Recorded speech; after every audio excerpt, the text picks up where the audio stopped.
그 콘텐츠들을 지금 말씀하신 그런 콘텐츠들 무슨 뭐 다나카상이라든가 마츠다 부장이라든가 네. 뭐 노래, 영화 이런 걸 주로 소비하는 계층들이 그 50대, 60대가 아니거든요. 젊은 층이죠. 네, 아무래도. 10대, 20대 층들이고 네. 그런 10대, 20대 층들에서는 이제 여러 가지 한일 관계를 바라보는 관점이나 시각의 변화가 있죠. 하지만은 의외로 그런 젊은 세대들은 이 정치적인 현안, 외교적인 현안에 대해서는 큰 관심이 없어요. 어떤 세대적인 변화가 국가 전체적으로 확산이 돼서 외교적인 현안에서의 변화까지도 끌어내기 위해서는 상당히 더 시간이 많이 걸릴 거라는 거고요. 그리고 이 한일 간의 이제 문화 개방이 된 것이 벌써 한 25년 정도 됐죠. 이제 김대중 대통령 오부지 선언 때 그때 1998년도에 이제 개방이 됐는데 사실은 그 문화적인 콘텐츠, 문화 상품의 흐름을 본다면 한국에서 일본 쪽으로 흘러가는 흐름들이 더 많았죠. 예를 들어서 지금 일본에서 텔레비전을 켜보면요. 네. 도대체 여기가 일본인가 싶을 정도로 한국 드라마를 많이 합니다. 그렇죠. 옛날에 겨울 연가부터 시작됐죠. 네, 여기저기서 뭐 한국 드라마가 엄청나게 많이 나오고 그게 그냥 한국말로 나와요. 더빙을 하거나 이런 게 아니라 자막은 나오지만은 그냥 다 한국말로 나옵니다. 그리고 뭐 공중파나 이런 데서도 뭐 한국의 유명한 가수나 이런 사람들 나와서 그냥 마치 한국을 방불케 하듯이 활동을 하고요.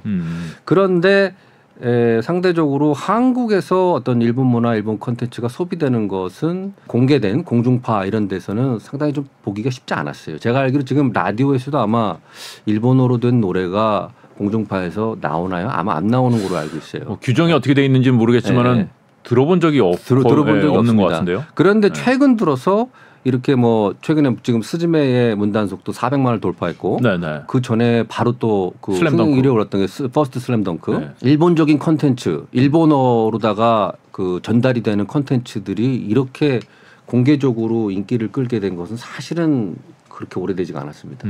근데 그런 걸 본다면은 이게 한일 양국의 문화 교류가 쌍방향성을 띠고 양국에서 다 이제 확산되어 나가는 것은 어떻게 보면은 그렇게 그 이제 시작되고 있다라고 볼 수가 있죠. 이제 시작이다. 예.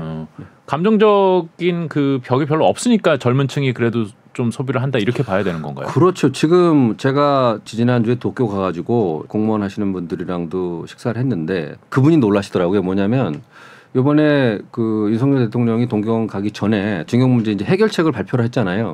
소위 말해서 이제 대의변제안 그걸 냈는데 우리나라 그 국민들의 과반수는 그 안을 찬성하지 않았습니다. 반대를 했어요. 근데 놀랍게도 세대별로 여론조사 결과를 보면 20대의 경우에 51%가 찬성을 했어요. 우리나라? 네, 우리나라의 51%가 20대의 경우에 윤석열 대통령이 발표하신 대변제안을 찬성을 했어요. 근데 그거를 일본 사람이 보고 대단히 놀랐다고 그러더라고요. 한국은 보통 한일 관계에 있어서는 대단히 이렇게 그 일사불란하게 일본에 대해서 반대하는 의견이 주류를 이루는 줄 알았는데 20대의 경우는 지금 윤석열 대통령이 내놓은 그 해결책에 대해서 찬성이 더 많았다라는 것이 대단히 놀랍다라는 얘기를 했거든요.